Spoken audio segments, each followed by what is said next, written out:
High, welcome to city to sustainable. আজকে আমার হাতে আছে একটা চকলেটের খোসা।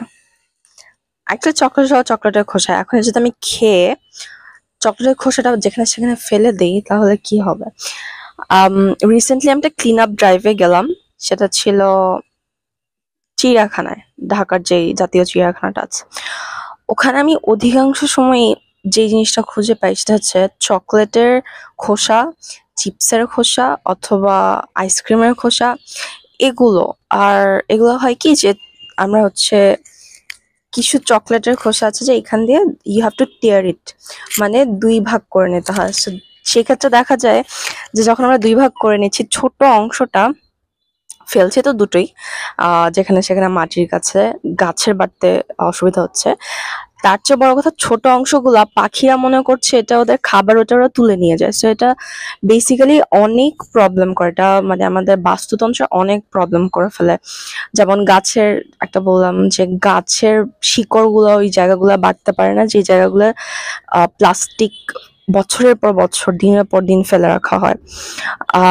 অ্যান্ড হয় কি, প্লাস্টিকগুলো আস্তে আস্তে মাটির সাথে মিশে যেতে থাকে।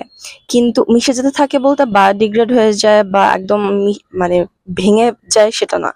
ওরা হচ্ছে নরম, যে মোটা স্তরটা, সেটা মোটা যে কি বলে, হ্যাঁ স্তরটা, সেটা আস্তে আস্তে নরম হতে হতে মাটির সাথে আম, মাটি হয়ে যাওয়ার যে একটা কি বলে ক্যামোফ্লাজ দেয়, বা মাটির সাথে একসাথে থেকে যায়।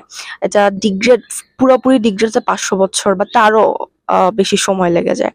তো যেটা হয় যে কুকুরদেরকে আমি দেখি, কুকুর বিড়াল ওরাও অনেক সময় মনে করে কি এটা ওদের খাবার, ওরা ওটা খেয়ে ফেলে। অ্যান্ড এরপর ওদের পেটে অনেক প্রবলেম হয়। এটা সাগরেও এরকম হয়। যেমন আমরা আমাদের যে প্লাস্টিক ওয়েস্ট গুলা পাওয়া যায় সাগরে বা মহাসাগরে, সেগুলো হচ্ছে সাগর বা মহাসাগরের যে প্রাণীগুলো আছে তারা এটাকে খাবার মনে করে খেয়ে ফেলে। অ্যান্ড এরপর ওই মাছটাই বা ওই ক্রিচারটাকে যখন আমরা খাচ্ছি, এটা মাছ বেশি করেছে, আমরা মাছের উদাহরণটাই টানি। তো মাছটা যখন আমরা আবার খাচ্ছি তখন যেটা হয় যে আমাদের শরীরের মধ্যে প্লাস্টিকটা ঢুকে যায়। অ্যান্ড রিসেন্টলি এটাও যা পাওয়া গিয়েছে যে আমাদের ব্রেইনে, শুধু ব্রেইনেই একটা আহ, কলমের মুখার সমান, আম, বা কলমের যে ঢাকনাটা থাকে, কভারটা থাকে, ওইটার সমান হচ্ছে প্লাস্টিক পাওয়া গিয়েছে।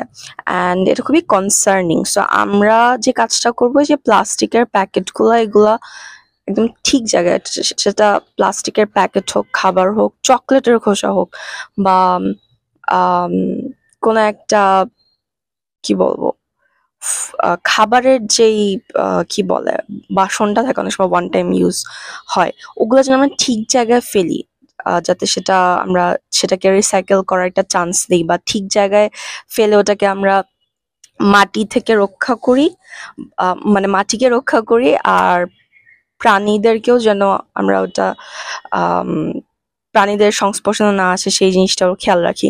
সেক্ষেত্রে আমাদের জন্যও ভালো, আমরা পরিবেশও রক্ষা করছি, আমরা আমাদের চারপাশ কি বলে পরিষ্কার থাকছে। সব দিক থেকে এটা একটা win win situation, we should really follow this. আর আমরা যদি আর্টস নিয়ে কেয়ার করি তাহলে অবশ্যই আমাদের এটা করা উচিত।